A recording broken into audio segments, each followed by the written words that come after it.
So, ang topic nga po natin ay A Disciple Prays Continually. Kurt, pwede bang pag may sinend ako sa'yo na link, ma-play ba to? Pwede ba? May isasend ako sa YouTube, tapos pwede mo ba yun ipakita? Saan ko pwede isend? Kay JA? Account niya? Wait.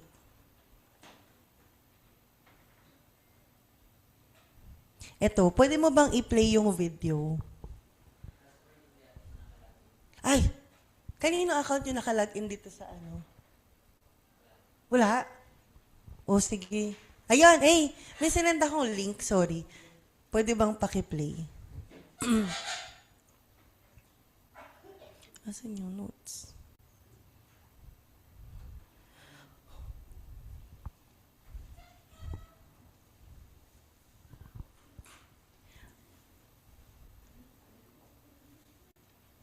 Alam niyo ba yung term na ano?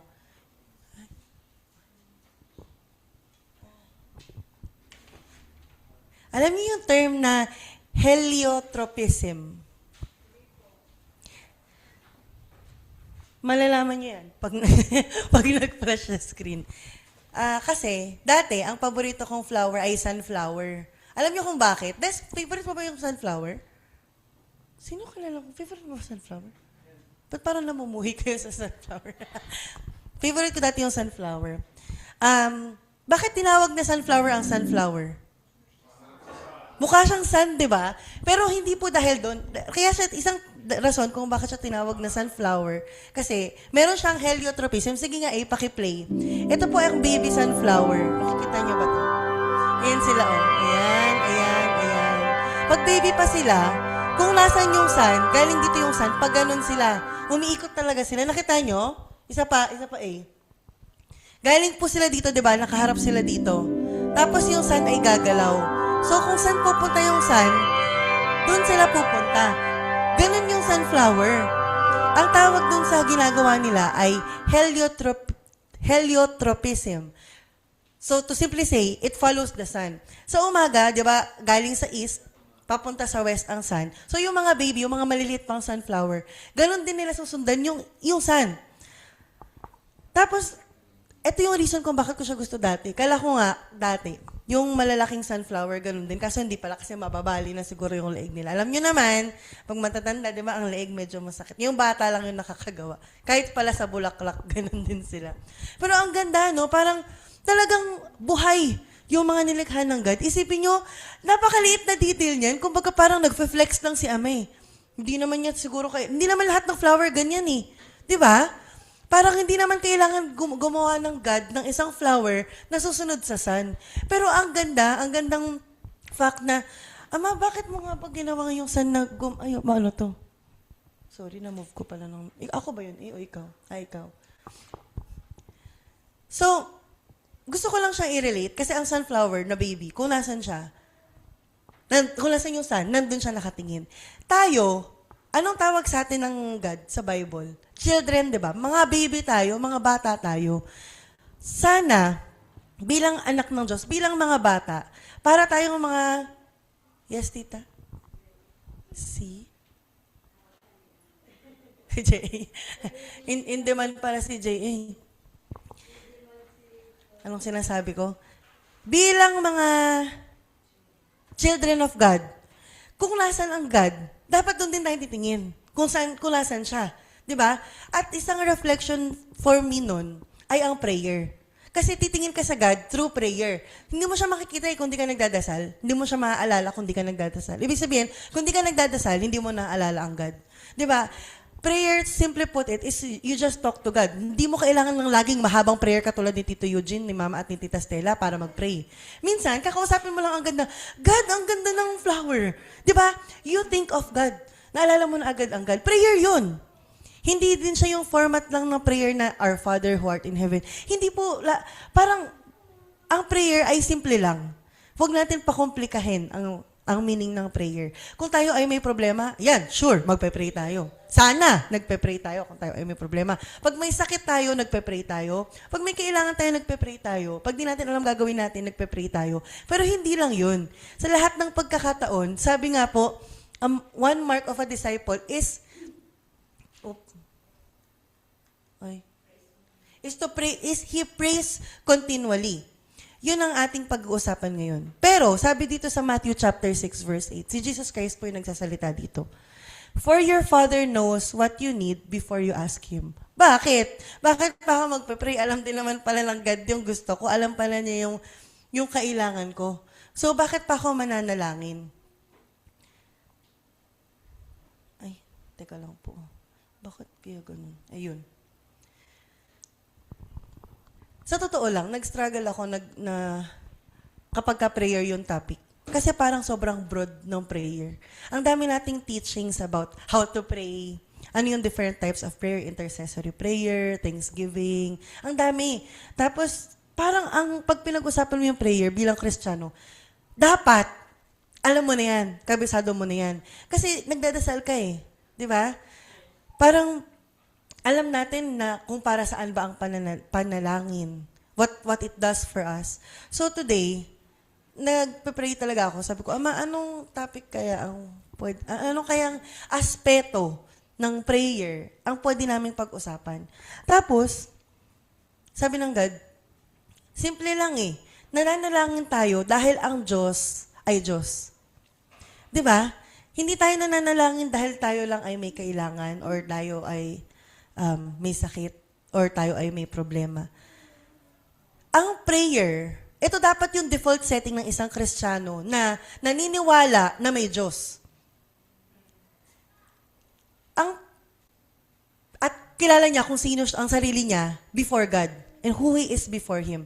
At lahat ng kailangan natin, it will flow from that. It will follow after prayer. Ano nga ba ang klase ng buhay ang mayroon ang isang disipulo ng God na nananalangin ng patuloy? Tagalog na. Anong klaseng buhay ang mayroon ng isang disciple na nagpe-pray na continually? Di ba? So, ito nga, sabi ni Jesus Christ, for your Father knows what you need before you ask Him. Which is super true. Ano nga ba ang hindi alam ng God? Hindi, marami pala siyang hindi alam. Hindi niya alam na magkakasala si Adam at saka si Eve. Hindi niya alam ang ating free will. Pero kung ano kailangan natin, He knows what we need before we ask Him. Parang Kurt, wala na yata siyang battery. Baka kailangan ko ng help maglipat-lipat. Okay, pero wait lang. Praying is living consciously before God. What does it mean by living consciously? Kapag ka ikaw ay conscious, sa suot mo, kanina kasi Tita Adelfa, sabi niya, na-conscious tuloy ako sa dress.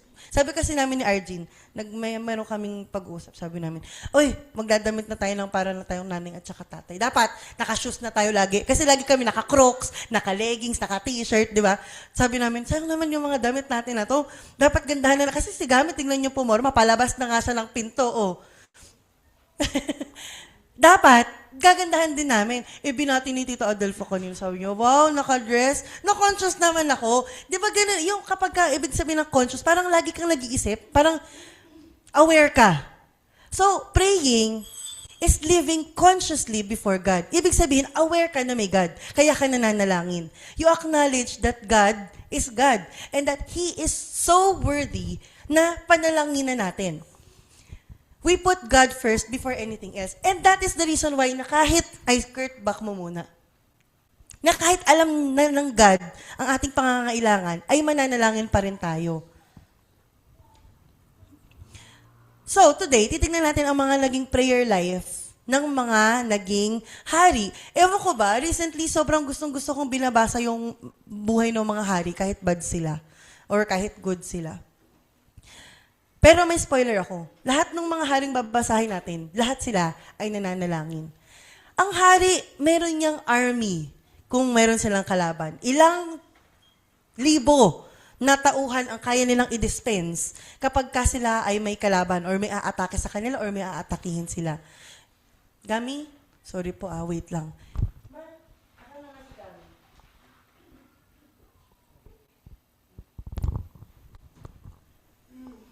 Ang mga hari, meron silang advisors or council. Alam niyo yung form, kahit naman presidente, di ba, meron silang board of trustees po ba yung tinatawag na gano'n? O yung advisors talaga nila, kung may kailangan ang presidente, andyan sila para mag-advise. Meron silang kayamanan na ready i-dispense kung may kailangan. Di ba? Ang hari, ang presidente, ang lahat ng mga pinuno. Confidential fund. Meron silang mga servants. Ang hari may mga alipin. Kung sino dito, alam ko mga kabataan, yung mga Game of Thrones na scenes. Di ba? Alam mo yun, Vic? Mga Game of Thrones, may nanonood ka ba yan? Ay, hindi. Sila Lord of the Rings, oo, di ba? Kapag ka pinaliliguan nga yung mga hari, ang dami nila dun sa banyo, may taga-kuskus pa siya eh. Meron silang mga alipin. Pero, lahat ng tao na sinasakupan ng hari, kung meron silang kailangan, saan sila pupunta? Sa hari. Di ba may araw na haharap ang hari sa kanyang trono, tapos lahat ng issues nila o lahat ng kailangan nila, idudulog nila sa hari. So, ito pong mga babasahin natin. Hari ito. Ito yung mga pinupuntahan ng mga tao kung may kailangan sila. Pero, saan sila pupunta? Okay, Kurt, ayun, gumagana. First, 4 na points po ang ating i-discuss today. First is, prayer recognizes who God is. Sino nga ba ang God? Sino ang God? Si Yahweh ang Diyos. Nire-recognize daw ng prayer na si Yahweh ay Diyos. Sa first, saan ba ako dapat? Wala talaga, Kurt. Isa pa, please. Sa 1 Chronicles 29, basahin po natin ito. 1 Chronicles 29, verse 10, sa harapan ng mga tao ay tuwang-tuwa si David na nagpuri kay Yahweh. Ang nangyari po dito sa time na to ay malapit na ang kamatayan ni David. Ang weird, no? Ang weird basahin na sa harapan ng mga tao ay tuwang-tuwa si David. Pero nung time na to, matanda na po si David. At kaya siya natutuwa kasi, di ba, bago siya mamatay,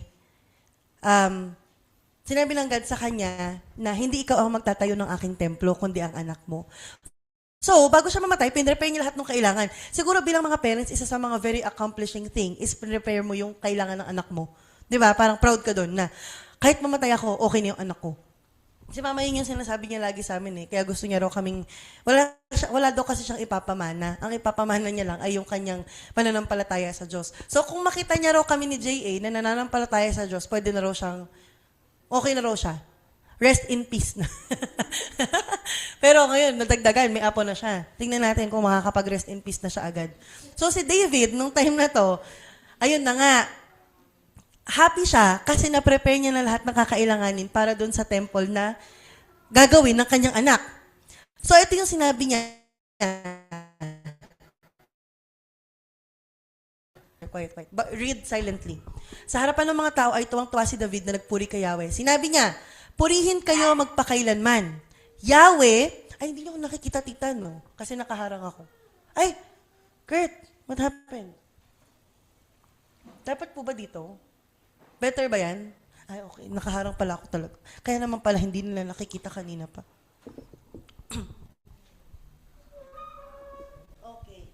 So, Yahweh, ang Diyos ni Israel na aming Ama. Sa 1 Chronicles 29 po ito para masundan nyo. Kurt, may nangyayari, Kurt? Yan. Okay. Purihin kayo magpakailanman, Yahweh, ang Diyos ni Israel na aming Ama. Sa inyo ang kadakilaan, ang kapangyarihan, ang karangalan at ang pagtatagumpay sapagkat inyo ang lahat ng nasa langit at nasa lupa. Sa inyo ang kaharian at kayo ang dakila sa lahat. Sa inyo nagmumula ang kayamanan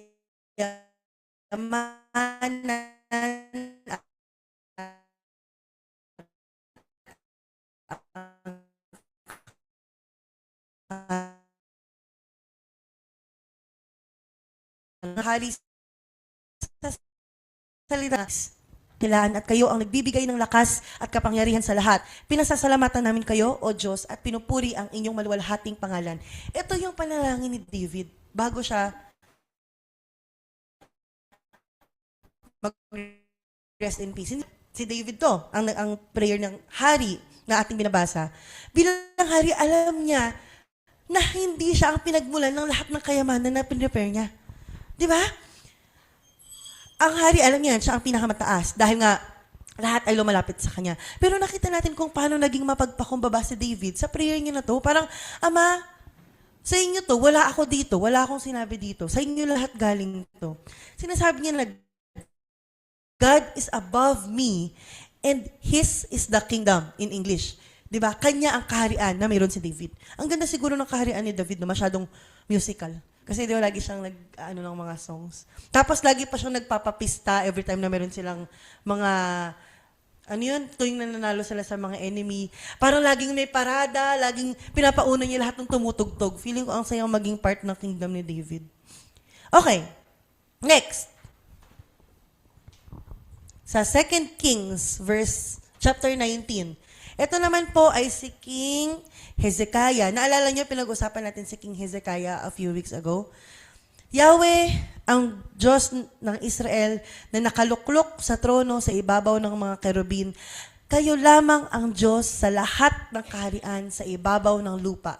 Kayo ang lumikha ng langit at lupa. Hari din itong nagsasalita na to. Pero sinabi niya na, sa iyo ang lahat ng kaharian. Ikaw lang ang Diyos at sa iyo ang lahat ng kaharian. Di ba? Si King Hezekiah yan. Next, sa 2 Chronicles chapter 20, verse 6, ito naman po ay si King Jehoshaphat. 2 Chronicles 20, verse 6, O Yahweh, Diyos ng aming mga ninuno at ng buong kalangitan, kayo po ang namamahala sa lahat ng bansa at ikaw ang may lubos na kapangyarihan. Kaya walang po ang nagsasalita nito. Ikaw ang nagahari sa lahat ng bansa. Parang kung ikaw ay may power ikaw nasa iyo na lahat ng power, kaya mo bang isurrender yung power na yun dahil alam mo na may mas makapangyarihan pa kaysa sa'yo? Ito yung manghaling ating binabasa. Ang pananalangin, ito po halos si David nga nung time na yung binasa natin, wala siyang problema, masaya siya.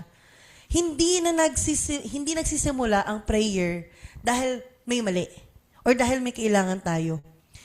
Nagsisimula ang panalangin dahil worthy ang Diyos na ating pinagdadasalan. Kaya nga 'di ba even si Jesus Christ, sinabi niya na Our Father who art in heaven. Ito yung format eh. Magsisimula ang panalangin bilang i-acknowledge mo kung sino nga ba ang Diyos. Kanina ang simple lang sagot niyo. Sino ang God? Si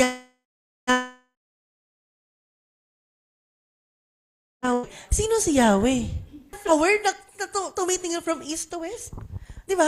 Imagine niyo, yung ibang bulaklak na kapag ka na ganun, mapuputol na lang, di ba? Pero yung sunflower nagro-rotate, ang galing, di ba? Naisip ng God yun. Yun ang ating pinapanalanginan.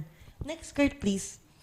Second, prayer doesn't begin because something is wrong.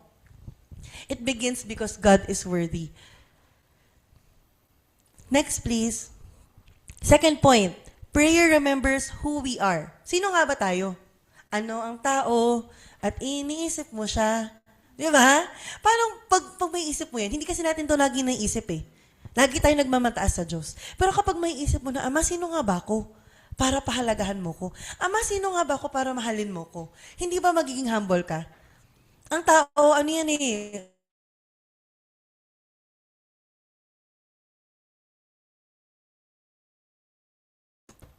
Aidan at saka ni Lola Eve. Siyempre maninisi tayo, doon pinamana sa atin eh, nanisi si Eve eh. So siyempre sisisihin din natin sila pabalik. Pero 'di ba, ang tao, nagmamataas talaga 'yan. Feeling kasi natin, kaya natin lahat. Lalo pa ngayon na meron na tayong Google. Ay hindi na nga eh, medyo laos na ang Google. Saan kayo nagse-search na Mima? Yung age, AI na ba agad ang search nyo? Actually, Google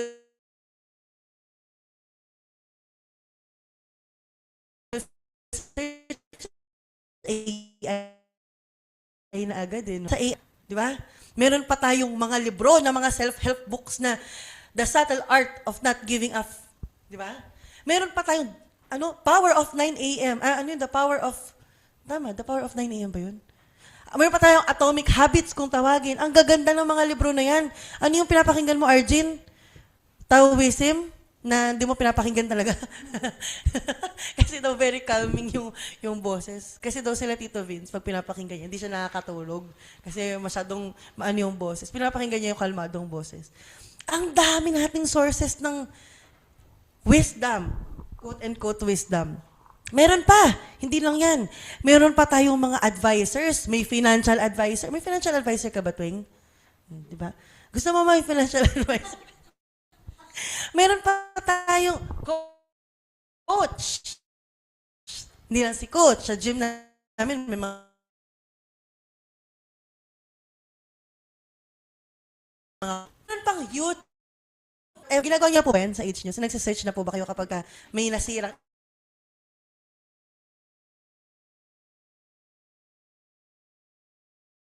electric post? I mean, wala na yung mga symbols. Tinimer ko. Kasi si Arjun po kasi mahilig yan doon sa roasted chicken na si Gami yung nagtimpla. Totoo pong si Gami yung nagtimpla. Kasi ibubuhos niya po lahat. Titignan na lang namin kung ano lasa nung gagawin niya. So, isang buong manok, tinimer ko talaga na 1 hour and 10 minutes, pasok sa oven. Usually kasi, nakailang luto na po kami ng ganun. Tapos, nung pagdating ng mga 45 minutes, sabi ko, bakit parang walang amoy yung manok? Usually nangangamoy na yun. Parang amoy turbo na yung bahay namin. Nung chinik ko yung oven, naka-on nga yung light, gumagana nga yung fan, wala namang init. So yung manok namin, parang dehydrated yung manok. Kasi puro hangin po yung nangyari dun sa oven. So syempre, dahil hindi ko alam kung ano nangyari at kapapagawa lang namin yung last year, ayoko magpagawa dahil ang mahal at wala nang warranty. Sinearch ko. How to? Feeling technician, feeling mekaniko, di ba? Hindi ko rin po naintindihan. Hindi ko rin nagawa yung oven namin. Parang nung tinry lang namin isaksak ulit, uminit. Hindi ko alam kung anong ginawa ko. Ang point ko, tayo. Feeling natin, alam natin lahat eh. Totoo naman eh. Aminin natin. Di ba? Pag masira, nung nasira etong ating kuryente, anong sabi nyo? Ay, nag-short yan. Ay, hindi, nabasa yan. Di ba? Lahat tayo may alam. Iba-iba yung ating perspective dun sa nangyari. Kapag ka may sumakit ng ulo, anong sasabihin? Ay, magbayo, Jessica. Ay, hindi, uminom ka muna ng tubig. Ay, uminom ka lang, wag yung malamig yung inumin mo, yung maligamgam. Di ba? Ang dami talaga. Lahat ang tao ganyan. Lahat tayo, ang dami nating alam. Kasi ang dami nating experience eh. Hindi ko naman sinasabi na ang mga alam natin ay mali. Hindi ko rin sinasabi na mali mag-AI, mali maghanap ng tutorial sa YouTube, sa TikTok. Wala pong mali dyan. Ang sinasabi ko, alalahanin natin kung sino tayo before God. Sino nga ba ako? 'Di ba? So, next mo nga, Kurt, please. Wala ng battery. Hindi ko to man-next. Wala na siya. First Chronicles chapter 29, verse 14. Again, ito po ay si King Jehoshaphat. Anong sabi ko? You read silently. Ganyan. Okay, I will read. Ngunit, sino ako at ang bayang ito? Si King Jehoshaphat po ito. Bago ko basahin yan, nung panahon na yan, si King Jehoshaphat, ang pinagdadaanan ng kanyang bayan, ay meron pong mga paparating na kalaban.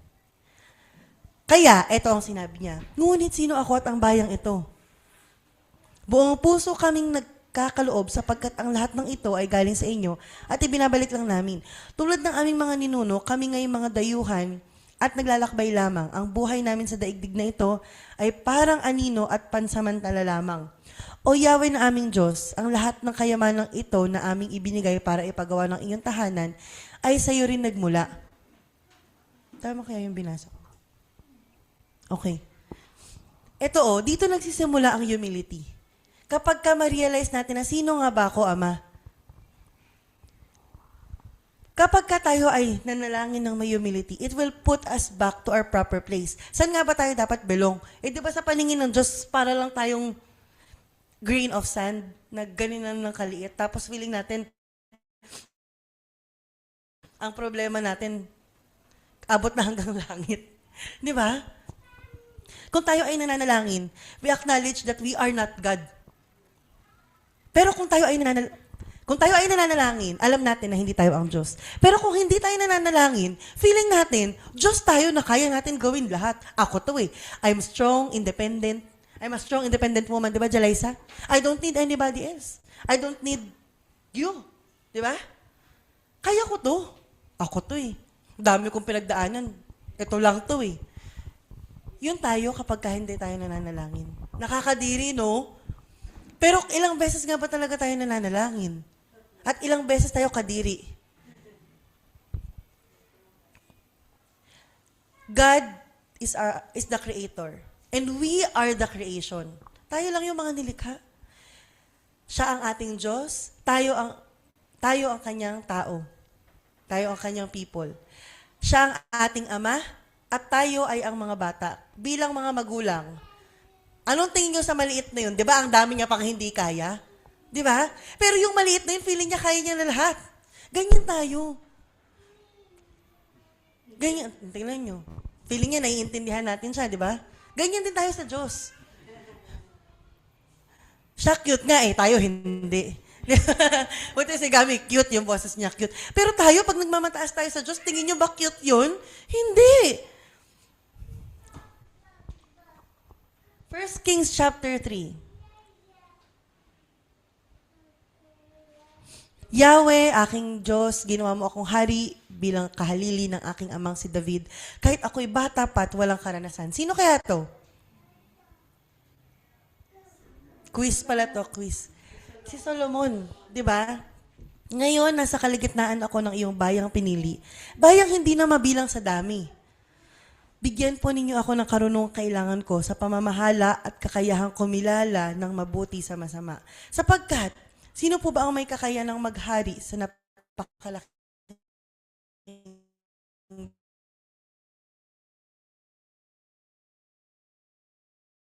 bayang ito? Kumakmak na asawa. Si Tita Mercy lang din yung naisip niya. Bago siya, sumamba sa napakaraming Diyos-Diyosan, ito siya. The wisest man, the wisest king, ang tanong niya sa Diyos, sino po ba ako? Di ba? Tayo rin. Tanungin natin sarili natin, sino nga ba ako? Sa 2 Chronicles chapter 20, verse 12, ikaw po ang Diyos namin, parusahan niyo sila. Hindi namin kayang labanan ang ganito karaming hukbo. Hindi po namin alam ang aming gagawin. Sa inyo lang kami umaasa. Sabi niya, nasasabi ba natin to? Gaano natin to kadalas sabihin? Hindi po namin alam ang aming gagawin. Ilang beses natin to sinabi sa buong buhay natin? Mga 18 times. Ay, hindi. Si Jester, nasa 20 times na, di ba? At least bilang nyo pa, ibig sabihin, ang unti-unting beses pa lang nating nasasabi, ang I don't know. Di ba? Kasi kapag kami nagtanong sa atin, lagi nating alam yung sagot eh. Aminin natin or hindi. Di ba? Parang, Des! Ay, hindi si Des. Para pag tinatanong ko, lagi yung I don't know. Ano yung recent ko tinanong sa'yo, Des? May tinanong sa'yo, sabi, di ba meron? Sabi, hindi pati. Pangit tanongin sila. Huwag tatanungin yan si Des. Hindi yan know it all. Gusto ko tinatanong yung mga hindi ko na, wala pa akong sinasabi. Tatanungin nga kita eh. Defensive. Yeah. Kung gusto nyo lang sagot lagi, i-chat nyo ako, lagi akong may sagot. Yan. Ganon. Pero itong hari, sabi niya, hindi po namin alam kung anong gagawin. Sana, laging yung sagot natin. Ang pananalangin, it destroys the idea of self-sufficiency. Di ba? Pag nanalangin ka, alam mong hindi mo kaya. Alam mong kailangan mo ng tulong ng iba na mas may kaya sa'yo. At sino nga ba ang pinapanalanginan mo? Again, si Yahweh. Hindi tayo nananalangin dahil helpless tayo or wala tayong kakayanan. Nananalangin tayo dahil we are the creatures of the Creator. Kahit na perfect lahat, kahit perfect ang mga nangyayari, ang Diyos ay Diyos pa rin. Kahit na healthy tayo, ang Diyos ay Diyos pa rin. Kahit na alam natin ang gagawin, hindi magbabago yun. Diyos pa rin si Yahweh. Kaya nananalangin tayo. At i-practice natin yung humility. Kapag ka tayo ay nanalangin, for sure. Ay, hindi pala laging for sure. Kasi may example dun sa di ba? Sa Matthew na, hindi ako katulad ni Jalaisa. Ay, si Jalaisa na naman. Hindi ako katulad niya ni Tito Eugene. Akong nananalangin ay laging ganito. Kailangan, ang prayer, it will put us back to our proper place. Humility ang proper place ng isang tao. At tuwing tayo ay nananalangin, we are physically and spiritually acknowledging that there is a God and that God is not me. Di ba? Prayer destroys the illusion of self-sufficiency. Next, prayer expresses relationship with God. Sino yung mga nagtitake dito ng history? A love relationship ang pangarap ng Diyos para sa atin. At tuwing nananalangin tayo, dito raw natin na-express yung relationship na gusto ng God. Sinasabi natin na, Ama, kailangan kita. Ama, gusto kita. Ama, andito ako bilang anak mo. Tignan natin ulit. Sa Luke chapter 11, Luke 11, Verse 2 to, hindi po ito verse 12. Father, hallowed be your name, your kingdom come. Sino to? Sino nagsasalita nito? Sino si Jesus Christ? The King of Kings. Hari ng mga hari. Ang hari ay napakataas. Si Jesus Christ ay hari ng mga hari. Pero sinong tinawag niya? Father. May mas mataas pa sa kanya. At sino to? Si Yahweh, ang kanyang ama. Na totoong maghahari sa kaharian niya. Di ba? Luke 5 verse 16. Anong ginagawa ni Jesus Christ every time na siya nananalangin? But He would withdraw to desolate places and pray. Lalayo siya. Deliberately aalis siya dahil siya ay mananalangin. Alam ko, lagi tayo ina-encourage na kahit nasan ka, manalangin ka. Pero napakagandang practice na kung ikaw ay mananalangin, moment yun ng God, lumayo ka. Mark 1:35, sabi dito, Mama, yan mo yan, okay lang yan. Mark 1:35, madaling araw pa, bumangon na si Jesus at nagpunta sa isang lugar na walang tao at doon ay nananalangin siya. Lumalayo siya para manalangin at ito ay madaling araw pa lang. Bakit kaya? At hindi lang ito tuwing may crisis ha, umaalis siya para manalangin kasi yun yung default setting ni Jesus Christ. He simply prays. Si Jesus Christ na pinipilahan. Di ba nung time niya, talagang napakaraming tao ang gustong makakita sa kanya dahil napakaraming nangangailangan sa kanya. May ministry siyang binubuo, ang daming ministry na nangangailangan sa kanya. Ang daming taong nangangailangan ng kagalingan galing sa kanya, kaya gusto siyang, nagta-travel pa sa kung saan-saan. Pero, nagka-set aside siya ng time para siya ay manalangin. Ngayon ba, nakakapag-set aside pa tayo ng time para manalangin? Madaya ka, mama, kasi mag-isa ka lang dyan, tsaka si Sushi lang yung kasama mo. Kaya talagang mag-isa ka lang, di ka nalalayo. Pero sa mga taong may trabaho, nagmamadali sa umaga, may anak na igagayak, may baong ipe-prepare, ang hirap pong gawin nun, ha? Di ba? Na mag-set aside ka ng time, na quiet lang, para manalangin. Kaya kailangan, intentional mo siyang gagawin. Unlike most of the people, unlike sa ating lahat, Jesus prays. At unlike ang mga tao, madalas ang tao, ang prayer ay nagiging transaction. Parang, Ama, kailangan ko nito, penge. Di ba? Ama, nahirapan ako, tulong. Parang lagi kang may transaction kay Ama. Pero si Jesus Christ, hindi siya ganyan. Kailangan niya ng relationship with His Father, kaya nga lagi siyang connected eh. Kung anong ginagawa ng kanyang ama, ay ginagawa niya. Di ba? Kaya sila isa. Dahil ang relationship ay hindi niya hinahayaang maputol. Kaya nga sabi ko kay Gigi, magde-date kami para yung relationship namin. Kasi parang ilang years na kami hindi nakapag... Hala, yung huling date natin yung sa Shakey's, nagtatrabaho pa yata ako. Di ba? Hindi ba? Hindi ba? Hindi pala. Hindi, dalawa lang kami dapat. Ang relationship kasi, tinatrabaho yan eh. At ang relationship natin sa Diyos, yun ang pinaka-nangangailangan ng pinakamaraming trabaho. Hindi tayo tatrabahuhin ng God kasi binigay niya na ang lahat. Tayo ang kailangan magtrabaho. Hindi lang siya simpleng nire-receive. Kailangan natin effortan ng ating relationship sa God. Prayer can include asking. Actually, tinuruan nga tayo ni Jesus Christ na, give us this day our daily bread. But it is bigger than asking. Di ba? Ang dami nating prayers na, sabi nyo nga, alam nyo na yung mga prayer na intercessory, thanksgiving, confession, reading, yung prayer na nababasa nyo sa salita ng God. You listen to God's voice. Nagre-reklamo din tayo sa God. Ang dami. Or merely ini-enjoy lang natin yung presensya natin sa ating Ama. Ayan yung prayer. And the greatest gift of prayer ay hindi yung binibigay sa atin ng Diyos. Kung hindi, mas nakikilala natin ang Diyos at ang ating Ama. At nakakapag-commune tayo sa Kanya. Di ba? Nasaan na tayo? And last point. Ang cute naman nung kanta sa labas. Prayer surrenders our will to God. Sinasabi natin na, you are God, therefore your will and not mine. Sino naaalala natin dyan?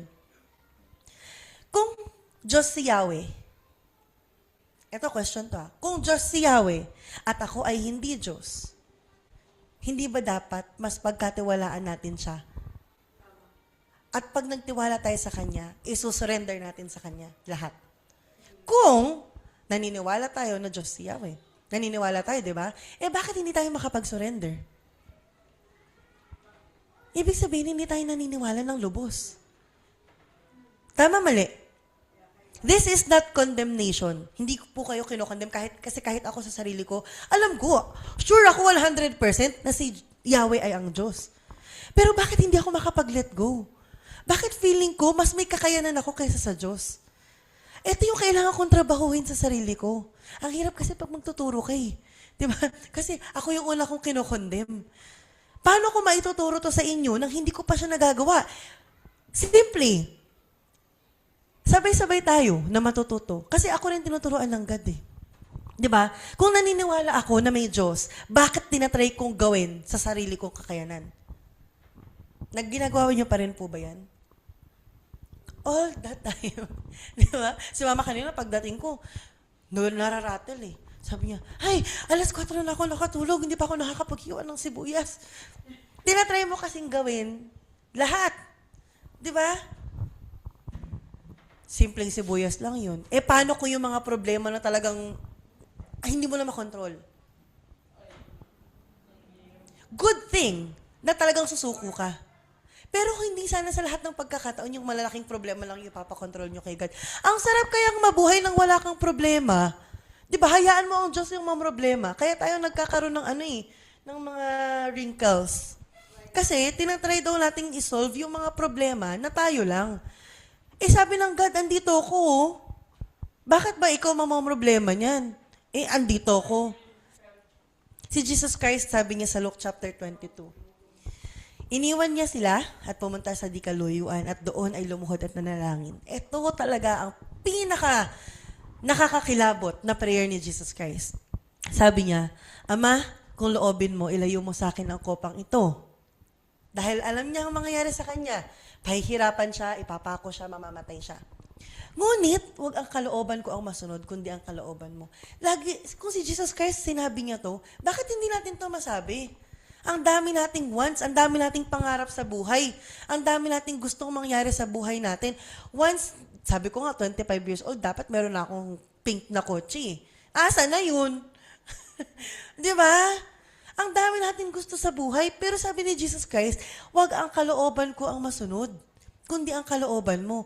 Paano mo malalaman ang kalooban ng Diyos kung hindi ka naka-align sa Kanya? First prayer, you acknowledge God, you recognize who you are, and then, you express your relationship. 3 muna bago ka makapag-surrender sa Diyos. Hindi pwedeng magsusurrender ka agad kasi hindi mo kilala ang Diyos na pinapalanginan mo. Step by step yan. Kaya si Jesus Christ nakapagsabi nito, dahil kilala niya ang Diyos, kilala niya ang sarili niya, at maganda ang relationship nilang dalawa. Hindi natin magagawa yan kung X tayo dun sa isa sa 3. Kaya kahit sabihin natin na, Ama, wag yung pangarap ko kundi ang pangarap mo. Asan ba yung Diyos na sinasamba mo sa buhay na pinapamuhay mo? Wala, episode per episode lang. Hindi siya yung buong season, nandun ang God. Parang guest lang siya sa buhay mo. Nasobrahan yata akong kakapanood ng series. Season 9. Sa 9 seasons, 2 seasons lang, naging extra guest lang doon ang God. Hindi dapat ganun. Di ba? Dapat siya yung bida sa buhay mo. Hindi. Lagi tayong main character ng buhay natin. Dahil ito, ang sinasabi ng mundo, be the main character of your life. And love yourself. Diba? Hindi masama yan kung ang self na sinasabi dyan is yung self na naka-align sa God. Talagang mamahalin mo ang sarili mo.